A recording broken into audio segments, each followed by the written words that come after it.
بسم الله الرحمن الرحيم. السلام عليك يا أبا عبد الله، السلام عليك يا ابن رسول الله، السلام عليك يا خيرة الله وابن خيرته، السلام عليك يا ابن أمير المؤمنين وابن سيد الوصيين،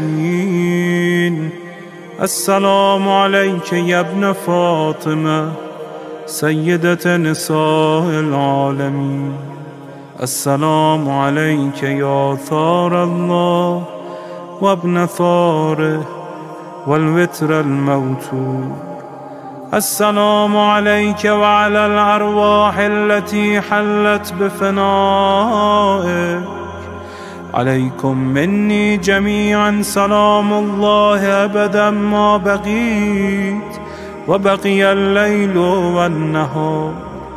يا أبا عبد الله، لقد عظمت الرزية وجلت وعظمت المصيبة بك علينا وعلى جميع أهل الإسلام، وجلت وعظمت مصيبتك في السماوات على جميع أهل السماوات.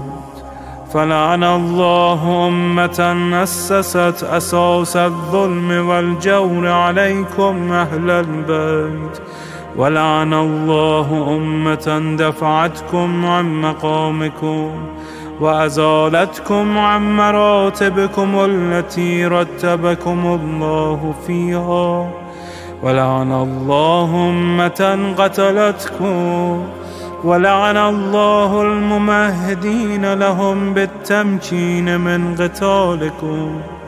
برئت إلى الله وإليكم منهم ومن أشياعهم وأتباعهم وأوليائهم. يا أبا عبد الله، إني سلم لمن سالمكم وحرب لمن حاربكم إلى يوم القيامة. ولعن الله آل زياد وآل مروان، ولعن الله بني أمية قاطبة، ولعن الله ابن مرجانة، ولعن الله عمر بن سعد، ولعن الله شمرا، ولعن الله أمة أسرجت وألجمت وتنقبت لقتالك. بأبي أنت وأمي لقد عظم مصائبك، فأسأل الله الذي أكرم مقامك وأكرمني بك أن يرزقني طلب ثارك مع إمام منصور من أهل بيت محمد صلى الله عليه وآله. اللهم اجعلني عندك وجيها بالحسين عليه السلام في الدنيا والآخرة. يا أبا عبد الله، إني أتقرب إلى الله وإلى رسوله وإلى أمير المؤمنين وإلى فاطمة وإلى الحسن وإليك بمضالاتك وبالبراءة ممن قاتلك ونسب لك الحرب، وبالبراءة ممن أسس أساس الظلم والجور عليكم. وأبرأ إلى الله وإلى رسوله ممن أسس أساس ذلك وبنى عليه بنيانا وجرى في ظلمه وجوره عليكم وعلى أشيائكم.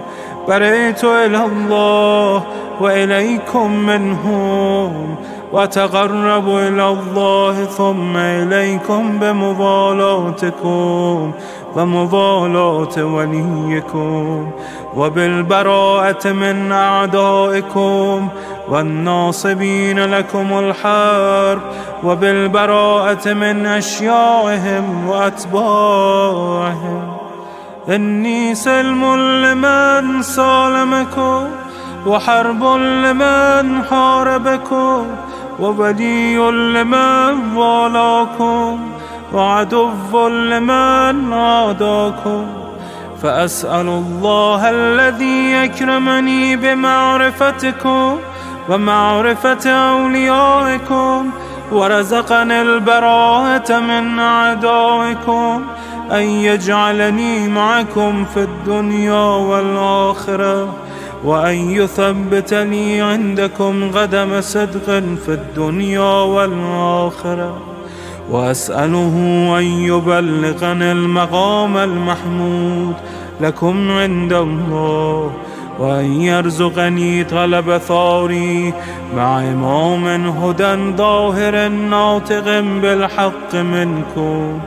وأسأل الله بحقكم وبالشأن الذي لكم عنده أن يعطيني بمصابي بكم أفضل ما يعطي مصابا بمصيبته، مصيبة ما أعظمها وأعظم رزيتها في الإسلام وفي جميع السماوات والأرض. اللهم اجعلني في مقامي هذا ممن تناله منك صلوات ورحمة ومغفرة. اللهم اجعل محياي محيا محمد وآل محمد، ومماتي ممات محمد وآل محمد.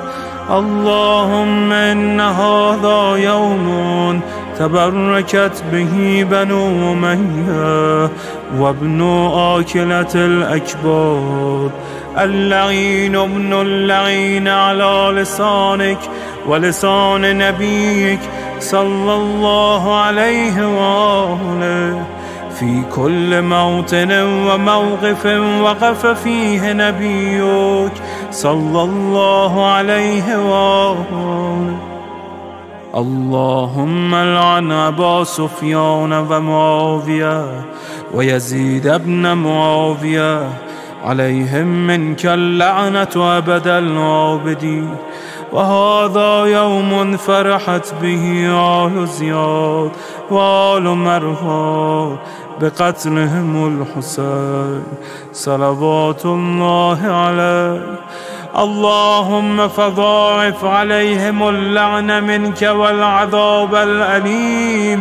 اللهم إني أتقرب إليك في هذا اليوم وفي موقفي هذا وأيام حياتي بالبراءة منهم واللعنة عليهم، وبالموالاة لنبيك وآل نبيك عليه وعليهم السلام. اللهم لعن أول ظالم ظلم حق محمد وآل محمد، وآخر تابع له على ذلك. اللهم لعن العصابة التي جاهدت الحسين وشايعت وبايعت وتابعت على قتله. اللهم لعنهم جميعا. السلام عليك يا أبا عبد الله، وعلى الأرواح التي حلت بفنائك. عليك مني سلام الله أبدا ما بقيت وبقي الليل والنهار، ولا جعله الله آخر العهد مني لزيارتكم.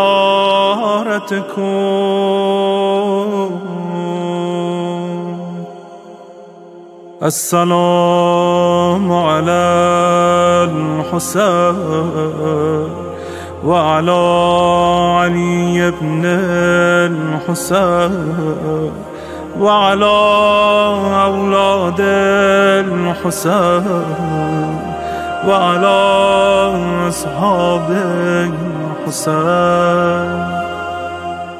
اللهم خص أنت أول ظالم باللعن مني، وابدأ به أولا، ثم العن الثاني والثالث والرابع. اللهم العن يزيد خامسا، والعن عبيد الله بن زياد وابن مرجانة وعمر بن سعد وشمرة وآل أبي سفيان وآل زياد وآل مروان إلى يوم القيامة. اللهم لك الحمد حمد الشاكرين لك على مصابهم.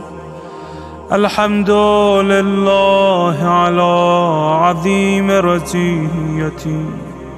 اللهم ارزقني شفاعة الحسين يوم الورود، وثبتني قدم صدق عندك مع الحسين وأصحاب الحسين الذين بذلوا مهجهم دون الحسين عليه السلام.